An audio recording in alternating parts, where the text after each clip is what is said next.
Hey, welcome to the Bible Stories. Today we're diving into a story that's rarely told. And honestly, it's one of the most shocking moments in the Bible. Imagine this: God calls you to a mission. You say yes, and on your way there, He almost kills you. Yeah, this actually happened. Let's talk about it. Moses had just seen the burning bush. He had just heard the voice of God. And God told him, "Go to Egypt, set my people free." This massive calling. The start of the Exodus. The beginning of miracles, plagues, and freedom.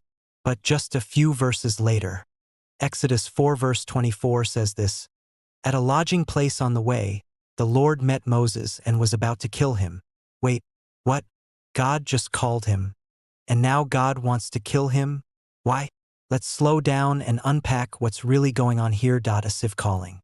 The start of the Exodus. The beginning of miracles, plagues, and freedom. But just a few verses later, Exodus 4 verse 24 says this: "At a lodging place on the way, the Lord met Moses and was about to kill him." Wait, what? God just called him, and now God wants to kill him? Why? Let's slow down and unpack what's really going on here.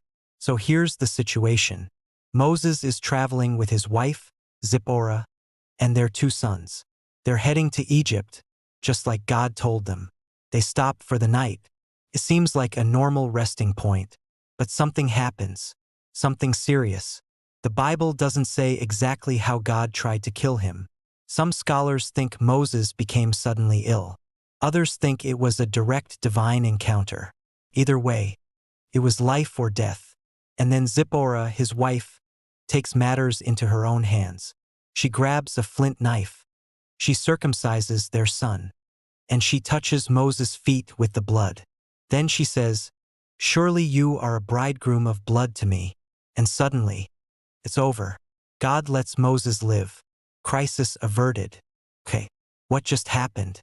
Why was God about to kill the very man he had just called? It all comes down to one thing: the covenant.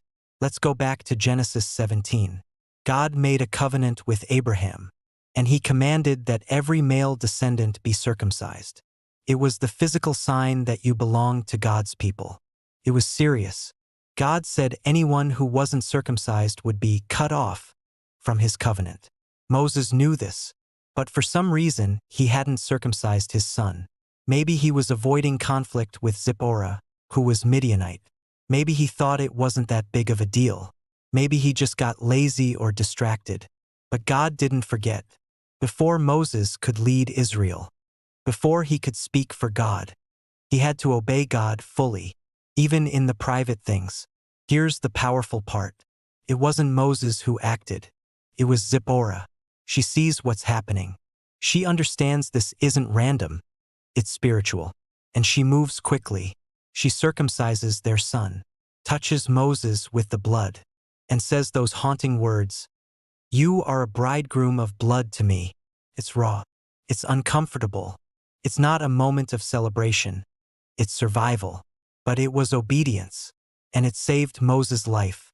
This is one of the only times in the Bible where a woman steps in spiritually and literally saves a man from death by divine judgment.